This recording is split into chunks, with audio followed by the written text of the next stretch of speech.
파트 1 가족인데 왜 이렇게 불편할까? 솔직히 말씀드릴게요.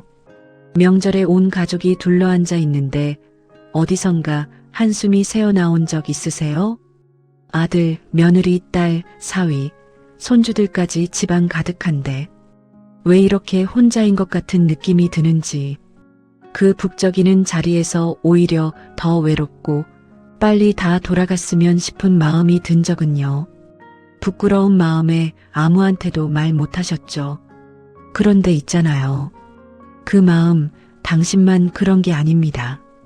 경기도 수원에 사시는 박순자 씨, 올해 73입니다. 남편은 7년 전 먼저 세상을 떠났고 지금은 혼자 아파트에 살고 계시죠.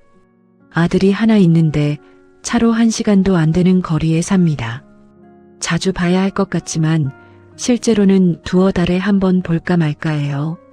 그런데 이상한 건 아들 가족이 집에 다녀가고 나면 순자 씨가 꼭 몸살을 앓는다는 겁니다. 기쁜 마음으로 며칠 전부터 음식을 준비하고 손주 줄 용돈도 챙기고 잠자리도 정성껏 봐두는데 막상 그들이 떠나고 나면 소파에 털썩 주저앉아서 이런 생각이 드는 거예요. 이게 뭔가, 왜 이렇게 지치지? 몸이 피곤한 게 아닙니다. 마음이 피곤한 거예요. 반면에 순자 씨한테 매주 목요일 점심을 같이 먹는 친구가 있습니다. 동네 복지관에서 만난 친구인데 고향도 다르고 살아온 삶도 완전히 달라요. 근데 이 친구와 밥 먹고 나면 발걸음이 가벼워요. 집에 돌아오는 길에 괜히 콧노래가 나오고 저녁에 잠도 잘 옵니다. 순자 씨는 스스로도 이게 이상하다고 했어요. 내 새끼들인데 왜 남이 더 편하지? 내가 잘못된 건가? 이런 감정을 느끼는 분들이 생각보다 훨씬 많습니다. 그리고 그건 당신이 나쁜 부모이거나 가족을 사랑하지 않아서가 아닙니다. 오히려 너무 사랑하기 때문에, 너무 많은 걸 기대하기 때문에 생기는 일일 수 있어요. 가족 앞에서 우리는 늘 뭔가를 의식합니다. 잘 보여야 한다. 짐이 되면 안 된다. 아프다는 말도 함부로 못하겠다. 아들한테 용돈 얘기는 꺼내지도 못하고 며느리 눈치 보느라 말을 고르고 손주가 게임만 하는 걸 보면서도 한마디 못하죠. 감정을 억누르고 표정을 관리하고 그 자리 내내 긴장 상태로 앉아 있는 겁니다. 근데 그 친구와는요? 설령 말이 좀 틀려도 실수를 해도 속에 있는 말을 꺼내도 큰일이 나지 않아요. 관계를 잃을까봐 두려워하지 않아도 됩니다. 그러니까 몸이 편하고 마음이 쉬어지는 거예요. 왜 이런 일이 생길까요? 가족인데 왜 오히려 거리감이 생기고 남이 더 가까울 때가 있는 걸까요? 사실 이 질문에는 우리가 미처 몰랐던 심리학적인 이유가 있습니다. 나이가 들수록 유독 더 두드러지는 이유가요. 그리고 이걸 제대로 이해하고 나면 가족관계에 대한 죄책감도 혼자인 것 같은 외로움도 조금 다르게 보이기 시작합니다. 그 이야기 지금부터 천천히 풀어드릴게요. 파트 2 기대했기 때문에 더 아팠던 겁니다. 순자 씨 이야기를 조금 더 해드릴게요. 몇 년 전 추석이었습니다. 오랜만에 아들 가족이 집에 왔고 순자 씨는 그 전날 밤부터 설레는 마음에 잠을 제대로 못 잤어요. 아들이 좋아하는 갈비찜, 며느리가 한번 칭찬했던 잡채, 손주 녀석이 좋아하는 떡볶이까지 새벽부터 일어나서 정성껏 준비했죠. 그런데 아들은 밥을 먹는 중 내내 휴대폰만 들여다봤습니다. 며느리는 음식 한번 맛보더니 어머니, 요즘 짜게 드세요? 한마디 하고는 거실로 나가버렸어요. 손주는 방에 들어가서 문을 잠갔고요. 그렇게 2시간도 채 안 돼서 저희 이만 갈게요 하고 일어서는데 순자 씨는 현관에서 손을 흔들면서 웃었습니다. 그리고 문이 닫히는 순간 그 자리에 주저앉아 버렸어요. 서러운 게 아닙니다. 허전한 것도 아니에요. 그냥 이상하게 억울한 거예요. 뭘 바랐던 건지 본인도 모르겠는데 뭔가 받지 못한 것 같은 그 느낌. 심리학에서는 이걸 기대 불일치라고 부릅니다. 어렵게 생각하실 것 없어요. 쉽게 말하면 이런 겁니다. 우리는 가족한테는 기대를 합니다. 당연히 하죠. 평생 함께 살았고, 내가 헌신했고, 사랑했으니까요. 그 기대가 채워지면 기쁨이 되는데, 채워지지 않으면 그게 그대로 상처가 됩니다. 근데 남한테는요, 처음부터 기대가 없어요. 그냥 오늘 밥 같이 먹는 사람, 오늘 수다 떠는 사람. 그러니까 그 사람이 커피 한 잔 사줘도 고맙고, 내 말에 한번 웃어줘도 기분이 좋아요. 기대가 없으니까 실망도 없고, 작은 것에도 만족하게 되는 거예요. 가족이 불편한 게 아닙니다. 가족한테 거는 기대가 우리를 불편하게 만드는 겁니다. 전북 전주에 사시는 이정남 씨, 올해 76입니다. 딸이 둘인데 두 딸 모두 서울에 살아요. 1년에 두세 번 내려오면 많이 오는 거고 전화도 바빠서 자주 못한다고 합니다. 정남 씨가 무릎 수술을 받았을 때 일입니다. 혼자 병원에 가서 혼자 입원하고 수술날 옆에 아무도 없었어요. 딸들한테는 미리 알렸는데 큰딸은 엄마 나 이번 주 너무 바빠서 했고 작은딸은 아예 연락이 없었습니다. 수술 다음 날 복지관에서 알게 된 이웃 한 분이 문병을 왔어요. 큰 건 아니었습니다. 미음 한 그릇이랑 사과 몇 개 들고 온 게 전부였죠. 근데 정남 씨는 그게 평생 잊히지 않는다고 했어요. 딸들한테 받지 못한 걸 남에게서 받은 겁니다. 섭섭하지 않냐고요? 섭섭하죠. 그런데 어떡해요. 애들도 살기 바쁜걸. 그냥 내가 기대를 너무 한 거겠죠 뭐. 이 한마디에 얼마나 많은 걸 혼자 사귀셨는지 들으시는 분들은 다 아실 겁니다. 또 하나 있습니다. 가족과 함께 있을 때 우리가 무의식적으로 쓰는 에너지가 있어요. 자식 앞에서 부모는 늘 괜찮아야 합니다. 아파도 내색하면 안 될 것 같고, 외로워도 티내면 부담 줄 것 같고, 돈이 조금 빠듯해도 말을 꺼내기가 어렵죠. 심지어 밥을 먹다가 체한 것도 아냐, 괜찮아라고 합니다. 자식 걱정시킬까 봐요.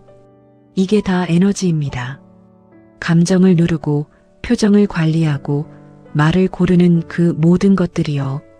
사람은 이렇게 자기를 억제하면 할수록 지칩니다. 몸이 피곤한 게 아니라 마음이 긴장 상태에 놓이는 거예요. 반대로 친구나 이웃 앞에서는요, 조금 아프면 아프다고 할 수 있어요. 밥맛이 없으면 없다고 하고 요즘 외롭다고 말해도 관계가 흔들리지 않아요. 역할을 내려놔도 되는 관계, 그게 나이 들수록 더 소중해지는 이유입니다. 그런데 여기서 한 가지 중요한 질문이 남습니다. 그러면 우리는 앞으로도 그냥 이렇게 가족에게는 거리감을 느끼고 남과 더 편하게 지내며 살아야 하는 걸까요?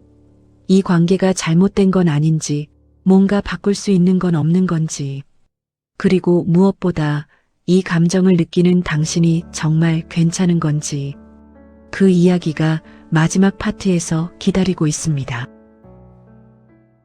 파트 3, 당신이 편한 곳에 당신이 있어도 됩니다. 이제 정리를 해드릴게요. 가족보다 남이 편하게 느껴지는 이유, 결국 하나로 모입니다. 가족 앞에서 우리는 역할을 삽니다. 남 앞에서 우리는 나를 삽니다. 엄마로서, 아버지로서, 할머니로서, 할아버지로서. 그 역할은 평생 몸에 배어 있어서 자식 앞에 서면 자동으로 작동해요. 아프다는 말을 삼키고, 외롭다는 말을 감추고, 도움이 필요해도 먼저 손 내밀지 않습니다. 역할이 그렇게 요구하니까요. 근데 이웃 어르신과 마주 앉아서 밥을 먹을 때는요, 거기서 당신은 그냥 당신입니다. 오늘 무릎이 아프면 아프다고 하고, 어젯밤에 잠을 못 잤으면 못 잤다고 하고, 요즘 들어 괜히 눈물이 난다고 해도 이상한 사람이 되지 않아요. 역할 없이 존재할 수 있는 자리. 나이가 들수록 그 자리가 더 절실해지는 건 당연한 일입니다. 심리학자 에릭 에릭슨은 노년기를 통합의 시간이라고 불렀습니다. 지나온 삶을 있는 그대로 받아들이고 남은 삶을 내가 원하는 방식으로 살아가는 시간이라는 뜻이에요. 그런데 많은 분들이 노년기에도 여전히 타인의 시선을 의식하며 삽니다. 자식한테 잘 보여야 하고, 손주한테 든든한 조부모여야 하고, 옆집에 초라해 보이면 안 되고, 그렇게 살다 보면 정작 나는 지금 어때? 라는 질문을 스스로에게 한 번도 못하고 지나가는 날이 생겨요. 그 질문을 편하게 꺼낼 수 있는 자리가 바로 가족 바깥의 관계에서 만들어질 때가 많습니다. 그게 친구든, 복지관 동료든, 성당 교우든, 동네 산책 친구든, 역할 없이 그냥 나로서 앉아 있을 수 있는 관계라면 그 관계는 노년기에 정말 소중한 자산입니다. 그렇다고 가족을 멀리하라는 말이 아닙니다. 오해하지 마세요. 가족은 여전히 우리 삶의 뿌리입니다. 아들이 무심하게 굴어도, 며느리와 말이 잘 안 통해도, 딸이 바쁘다고 전화를 자주 못해도, 그래도 그 사람들은 당신 삶의 가장 깊은 부분에 새겨진 사람들이에요. 다만 이제는 기대의 방향을 조금 바꿔보시면 어떨까요? 가족한테는 거창한 위로나 완벽한 이해를 기대하지 않아도 됩니다. 그냥 가끔 얼굴 보고 밥 한 번 같이 먹고 손주 자라는 거 눈으로 보는 것, 그것만으로도 충분하다고 마음을 정하면 그 자리가 덜 무거워집니다. 기대를 낮추는 게 포기가 아니에요. 관계를 지키는 방법입니다. 그리고 가족 밖에서는 당신 자신으로 존재할 수 있는 관계를 한두 개만 만들어 두세요. 매주 꼭 만날 필요도 없어요. 가끔 전화해도 편한 사람, 밥 한 끼 같이 먹어도 말이 잘 통하는 사람. 그 사람이 당신 노년의 숨구멍이 되어줄 겁니다. 인천에 사시는 최동석 씨, 올해 79입니다. 3년 전까지만 해도 자식들이 연락을 잘 안 한다며 늘 서운해 하셨대요. 추석 때 연락이 없으면 방에 들어가서 혼자 훌쩍이기도 했고요. 그러다 동네 게이트볼 모임에 나가게 됐습니다. 처음엔 마지못해 따라갔는데 거기서 만난 동갑내기 친구 2명이 이제는 없으면 허전한 사람이 됐다고 해요. 자식 얘기, 건강 얘기, 죽는 얘기까지 못할 말이 없는 사이가 된 거죠. 동석 씨가 이런 말씀을 하셨어요. 자식한텐 아직도 좀 섭섭하지. 근데 이상하게 그게 예전만큼 아프진 않아. 내 편이 생겨서 그런가. 내 편. 그 두 글자가 참 많은 걸 담고 있지요. 나이가 든다는 건 관계의 숫자가 줄어드는 일이기도 합니다. 직장도 없어지고 모임도 하나둘 사라지고 오래된 친구들과 영영 이별하는 날도 생기죠. 그래서 더더욱 지금 곁에 있는 관계가 소중합니다. 가족이 전부여야 한다는 생각, 이제는 조금 내려놓으셔도 됩니다. 가족은 가족대로 사랑하되 그 바깥에서도 당신을 따뜻하게 해주는 사람을 찾아도 괜찮아요. 그게 외도도 아니고 가족을 배신하는 것도 아닙니다. 그냥 당신이 행복하게 살기 위해 필요한 일입니다. 가족보다 남이 편할 때가 있다는 그 마음, 이제 숨기지 않으셔도 됩니다. 그 마음이 당신에게 말하고 있는 겁니다. 나는 아직 연결되고 싶다고. 나는 아직 누군가 옆에 있으면 좋겠다고. 그 마음이 살아있는 한 당신은 아직 충분히 살아있는 겁니다.